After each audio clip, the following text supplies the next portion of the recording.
Hey, thanks for clicking on my video. I'm going to try something a little bit different. This is going to be the first episode in an ongoing installment called Bad Jobs I Used to Have.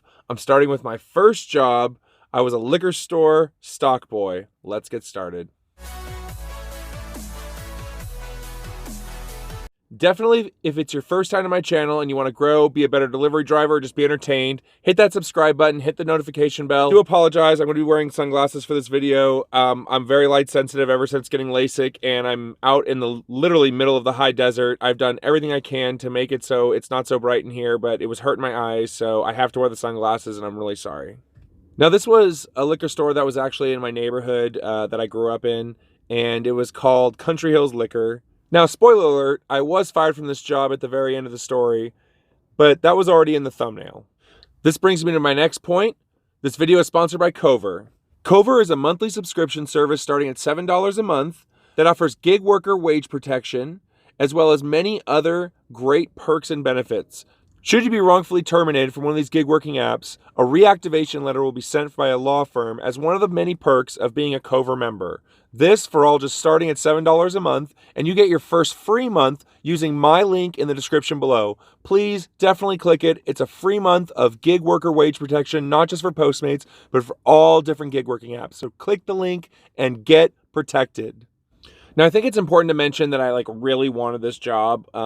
My friend that I went to school with, high school with, he was actually a year younger than me, and he was a cashier there. So I went and applied for a cashier position at this local liquor store. And this liquor store, I used to go and get what my father lovingly referred to as ghee dunks. If anyone gets that reference, comment below. But I would sit there and get my Butterfingers and my Nestle Crunches and my, Yoo-Hoos, and that's really what made me so overweight. And I really love the place. In fact, they still have a slush puppy there that I have a hard time finding the same slush puppy anywhere else. It's not an icy, it's not the same thing. So when I was 15 and a half, I was technically legally allowed to get a worker's permit through the high school and with my parents' permission, and I could start applying for jobs. And in all of my parents' wisdom, I love them dearly, at 15 and a half, they said I can go to work, even though I had some not so great of grades. I began applying to local spots, and the two spots that I was really applying at were the liquor store, and it was called Videoland. Videoland was the greatest VHS and Nintendo rental place ever. Someone burned it down. It's so heartbreaking. It's literally a Clerks reference for Kevin Smith fans out there. It was literally like the Quick Stop and the RST video. It was Country Hills Liquor and Videoland, and some jerk took a firecracker on 4th of July night and threw it in the Videoland store door. I was friends with the owners for years and years and years, got all my movies there, never went to Blockbuster, never went to any of those places, and shout out to the Videoland owners if they ever watch this video, which they probably never will. So at the time, I applied at Videoland, and they couldn't take me, so I applied at Country Hills Liquor, and they had no cashier positions because people that worked there had worked there for years and years and years. I knew everyone by name. And they hired me on as a box boy. And box boy was 12 hours a week at minimum wage. You pretty much did exactly what it sounded like. You stocked up the fridge, which was nice in summertime because it was 55 or 45 degrees, whatever it was in the fridge. So I'd walk in there without a jacket. It was refreshing. And you'd clean up the store, and you'd do some stocking of the shelves, and you'd kind of help customers if they needed it. And at the end of the night, you'd kind of clean the windows and just make the store presentable. And that was the job of the box boy, and it paid $55 a week at the time. It was $19.95, or do the math here. It would have been $19.97. Now, there was a little bit of camaraderie there, even though it was a little demeaning because my technically boss was a kid I went to high school with who was a year younger than me. So during the day, he gave me grief in one of my classes. But we would play pranks on each other, and I remember one that stuck out.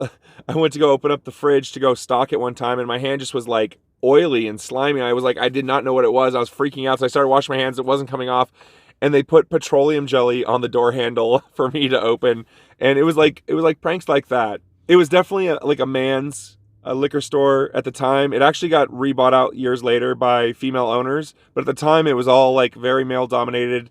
80s and 90s beer bikini posters everywhere. I remember the bathroom was wall to wall, and ceiling to everywhere was a poster from the 80s of like women with like big perms and like Miller High Life, and like it was kind of, for a 15-year-old kid like in 1997, it was pretty on point. It was actually not a bad job. Now, I did share the position with a 60-year-old man, and there was only like 28 hours that we can get a week. So he would always take the lion's share of the 28 hours and give me the 12 hours and take the remainder.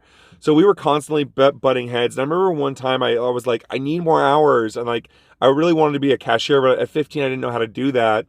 So as my grades suffered at school, I'm sitting there trying to get more hours at this minimum wage liquor store job. And the old man was like, I got nothing else. I got to work here. Da, da, da. And in hindsight, I should like, Paul now would have just walked out of that job and be like, I want you to have all the hours. But I was like, I want the hours. And like, I threw a tantrum at 15 on the 60-year-old man to give me like at least split the hours, to give me an extra shift or do it every other week. And so I was constantly battling that. And I was also battling the fact that my high school class would be constantly coming in and catching me like stocking things or like mopping the floors. And at first they would be like, hey, can you like buy us beer? And when they realized I was a company man, and I was like, no, I'm not going to get fired so I can get you beer when I don't even like, you don't even talk to me in high school or in real life. And so then they like basically pegged me for like a snitch. Because I'd go up to the cashier and be like, yeah, they're trying to buy beer. So then that trickled back to school, and that made my life even worse. I remember that. That's where this job became a bad job I used to have. But in all honesty, the people weren't that bad, but there were two that made my life a living hell. One was a cashier named Artie, and then there was Officer Dave. Now, for all intents and purposes, I'm not going to use the officer's full name. He was a police officer in my local area, and he is long since retired. I'm very old now. I'm almost 40. But Officer Dave was one of those officers that you would see like in an old mobster movie. Like, he'd break your balls, or he was like drinking, or he was like stealing porno mags. Like, he would come in and he would say, I'm going to go check the archives. And he'd go in the back, and then, no, he'd say, I'm going to go check the library.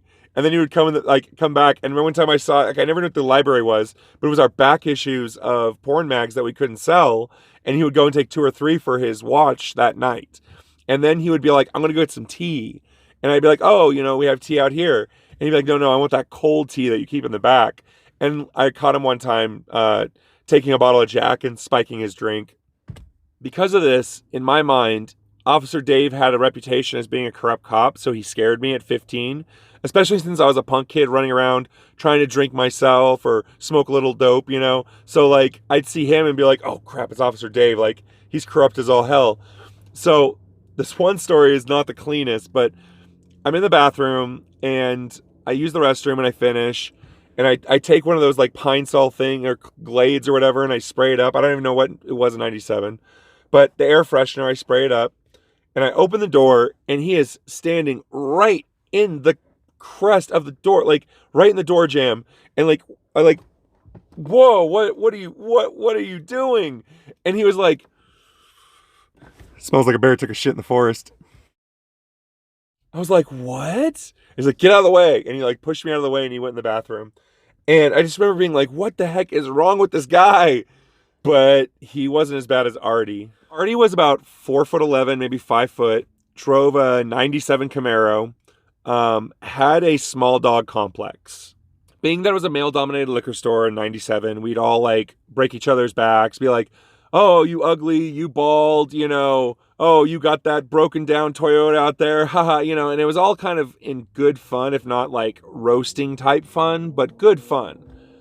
Artie would always take it an extra step further, and he always targeted it towards me because at age 15, I think I was 6'6" or 6'7". No, I could have been 6'5" or 6'6", 6'6" at the time. So he was like kind of jealous of my height.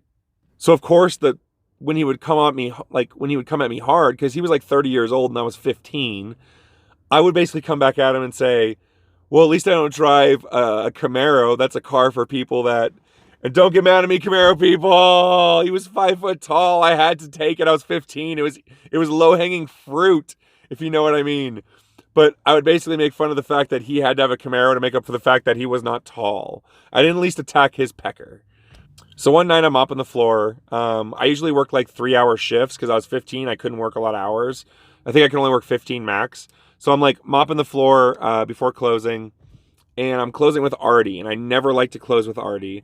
Artie would go up to the customers and like, I did not have a good fashion sense at age 15. And I still don't really.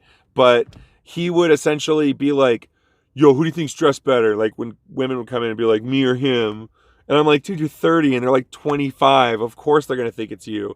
I was in like an Adidas, like white shirt. Like I was just whatever, you know, I was like wearing whatever I had. And so he would ridicule me in front of customers. So I never liked closing with Artie. So I'm mopping and all of a sudden I just feel this, like, what was that? You know? And I look on the ground and there's a penny on the ground. And I pick up the penny and I look over at Artie and he's just laughing. And I go, what's so funny? He goes, tell your mom thanks for last night.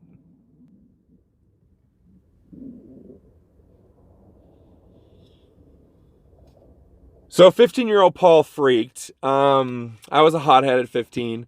And I essentially threw the mop down and I was like, what'd you say about my mom? And he's like, you heard me. And I was like, lock the door. We're going out the back door. I'm going to fight you in the alley. And there was like this nice grassy alley. And I was thinking in my mind, I was like, I'm going to knock him out in the grass. It'll be soft. And we won't fall and get hurt. I won't have to explain anything to my family. I'm going to get fired, but I'm going to knock him out.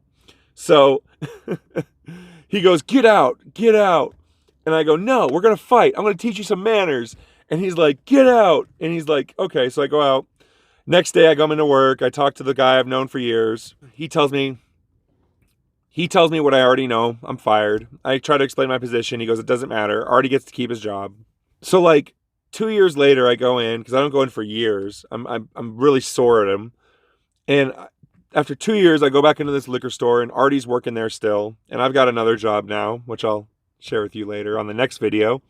But he essentially looks at me and laughs. And one of my other guys that I used to always work with was there that I got along with real well. And I was like, Artie, you have no right to laugh. I said, you are a 30-year-old man who went after a 15-year-old boy's first job. You threw a penny at my head, you insulted my mother, and you preyed on the fact that I would act out and you can get me fired. And he said, that was never my intentions. I said, you physically assaulted me with a penny. I said, you're never allowed to look at me when I come in here again. And I made him look down at his newspaper. And I watched my buddy who I used to work with laugh. And I didn't feel like a big man or anything. But like when I walked in and he laughed at me, that like it brought up some old emotions. And then years later, I kept going back in, and I used to go back there for years until it got new owners, and they had no idea who I was, and they really, really gutted the place, and I didn't recognize it anymore, so I kind of quit going. That was my first job. I had it for about 3 months. The night I got fired, I went to Sadie Hawkins dance with my last $55 check, and I took this girl out to Sadie Hawkins, and we did the dance. And that was the end of my first job. And if you like this and you want to hear more videos and more of my funny bad jobs I used to have series, comment, like the video, follow, subscribe. Don't forget to get signed up for my free month of Cover. Don't forget to use my free link for my... Don't forget to click my link below for your free month of Cover wage protection for gig workers. If you're doing any gig work, any kind of delivery driving or ride sharing, you need to be protecting your gig earnings because anything can happen at any time and Cover's got your back, and I've got your back with 1 free month. I'll see you on the next video. Don't forget to get signed up for my free month of Cover.